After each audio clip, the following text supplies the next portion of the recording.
Hi everyone, hope you're all doing good. We are going to discuss about umbilical cord in this video. So we'll start from embryology. Umbilical cord is basically formed from the connecting stalk. Okay. So remember what is connecting stalk? We have learnt in embryology. Like first one, there is the amniotic cavity and a yolk sac. There is an extra embryonic mesoderm that is surrounding the amniotic cavity under the yolk sac, okay, and in that extra embryonic coelom develops, okay. So this extra embryonic coelom is basically a cavity that is developing in the extra embryonic mesoderm, but there is one region where the cavity doesn't extend, okay. So basically where the extra embryonic mesoderm is not split up by the extra embryonic coelom remains as the connecting stalk, and this connecting stalk becomes the future site of umbilical cord. Okay. Now after the formation of the tail fold,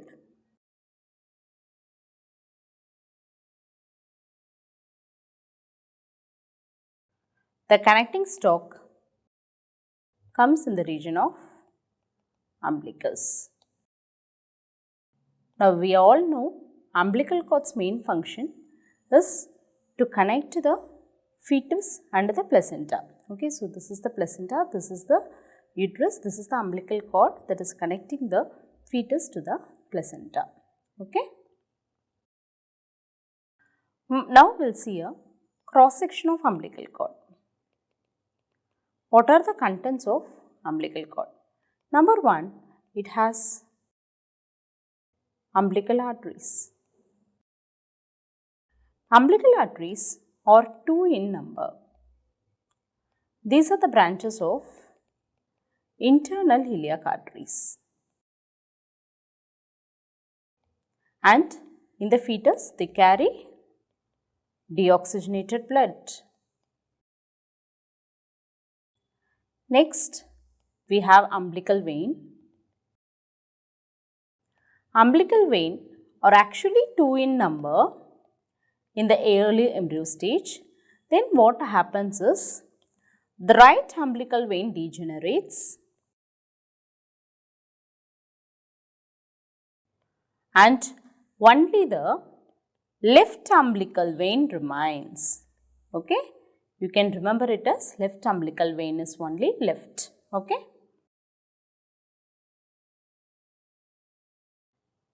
And third, you have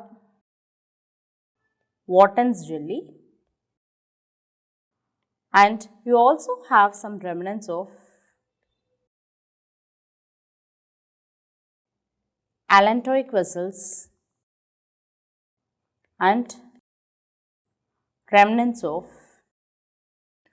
vitelo-intestinal ducts.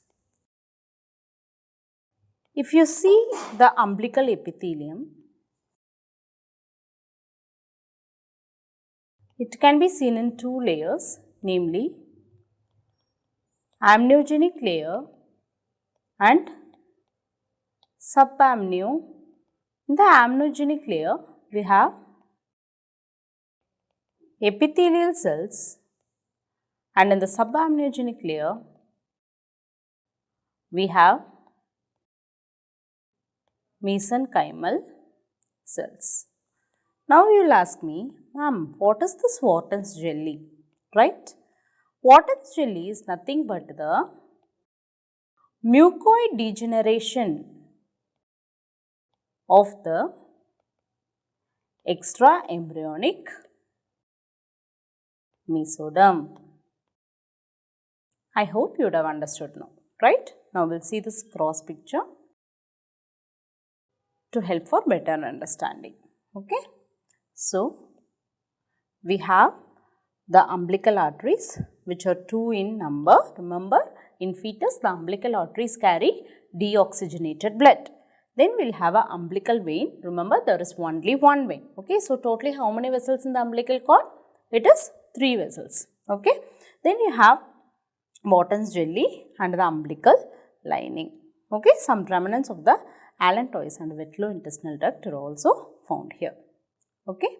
What is the normal measurement of umbilical cord.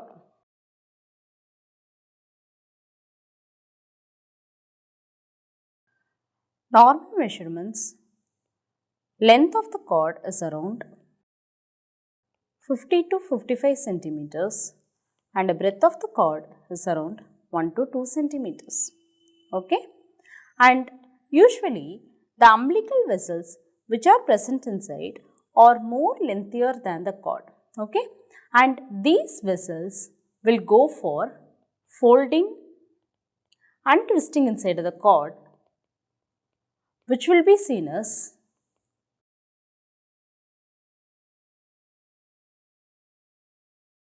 the umbilical coiling. Okay? And one important point what we have to know is the umbilical coiling index.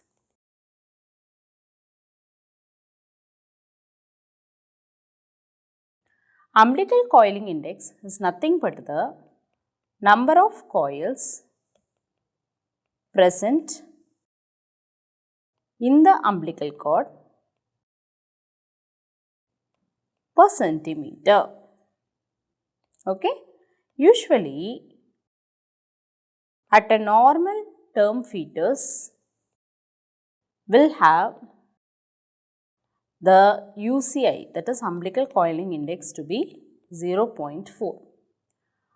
When this coiling falls below the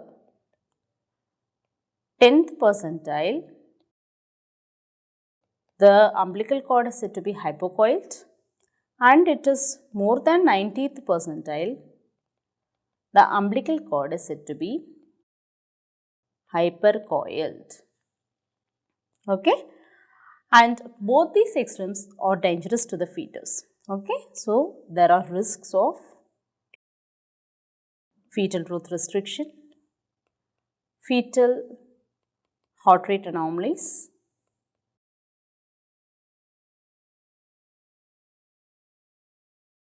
and there can be chances of preterm labor also.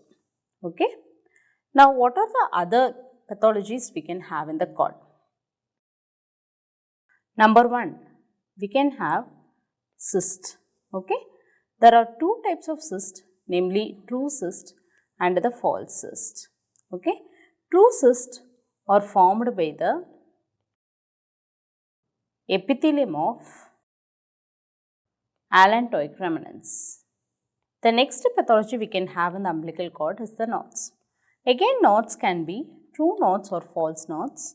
True knots is just like how we put a knot using a thread or while what we do doing a suturing. Okay.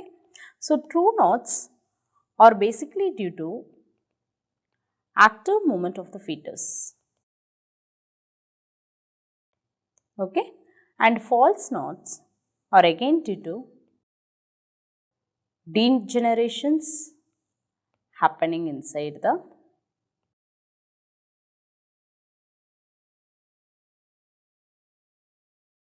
umbilical cord. Okay. So, true knot is always dangerous because it can reduce the blood supply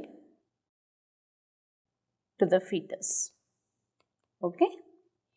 So, this is a picture of true knot. You actually see a knot over here. Okay. But this is not this seems to be like a knot, but it is actually not a knot because there is only degenerative changes are seen. Okay. So, this is not going to affect the baby at all. Then there can be loops also. Okay. Most of the time it can be a nuchal cord looping where the umbilical cord loops around the neck like this. Okay. A single umbilical cord looping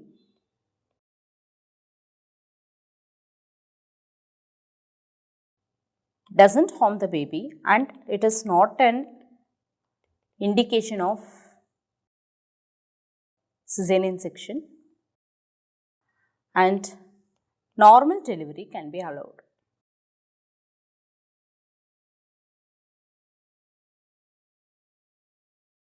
But if there are further loops, if the loops are more, there can be chances of fetal heart rate decelerations happening with the descent of the fetus.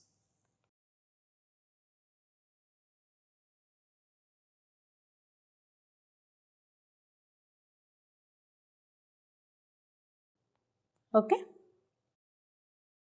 You also have to know about one particular anomaly of the vessels of the umbilical cord, that is single umbilical artery. Okay, so this is the most common umbilical vessel abnormalities we'll encounter, and most of the times if there is a single umbilical artery, there can be associated anomalies. Mostly the renal anomalies are found, followed by the cardiovascular anomalies. Okay. So, whenever you find a single umbilical artery in the ultrasound, you have to look for anomalies. If there is no anomaly, then a single umbilical artery doesn't harm the fetus and you can continue the pregnancy just like a normal pregnancy. Suppose if there is a single umbilical artery with associated anomalies, as I have mentioned, then this should be followed by amniocentesis for karyotyping. Okay. And other complications that can arise with the umbilical cord is, there can be umbilical cord prolapse,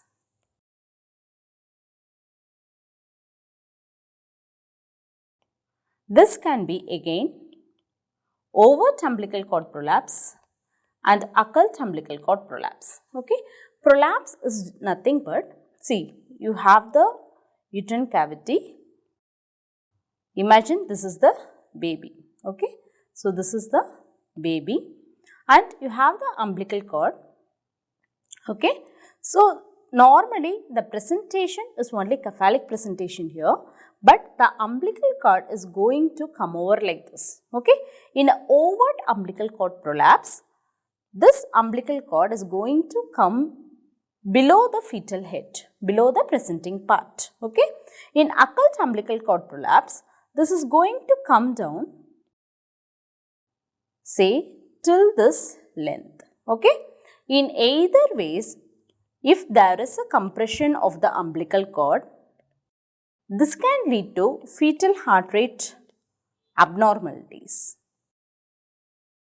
and may necessitate the need for a cesarean section. Okay. Also, in some cases, you can have umbilical cord presentation. In other words, this is called phunic presentation. Okay. So, here what happens? The umbilical cord itself becomes the presenting part.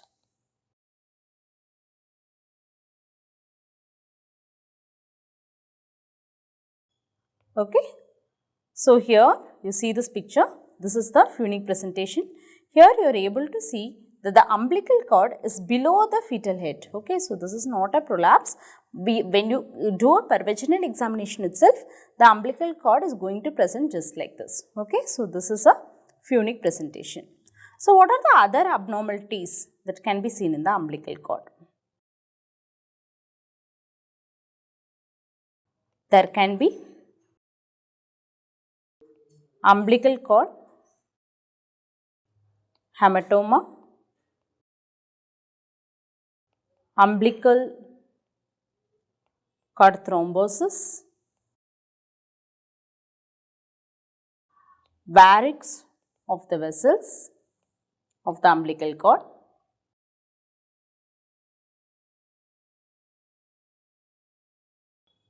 even infection of the umbilical cord, which is known as funicitis. Okay. Now, what happens after birth? Okay. So, how are the vessels are going to get transformed? We know the umbilical arteries are going to become medial umbilical arteries, right? And the umbilical vein is going to become the ligamentum teres of the liver. Okay. So, this is a short video about umbilical cord and the pathologies associated with it. Until we meet in the next video, take care, happy learning and bye-bye.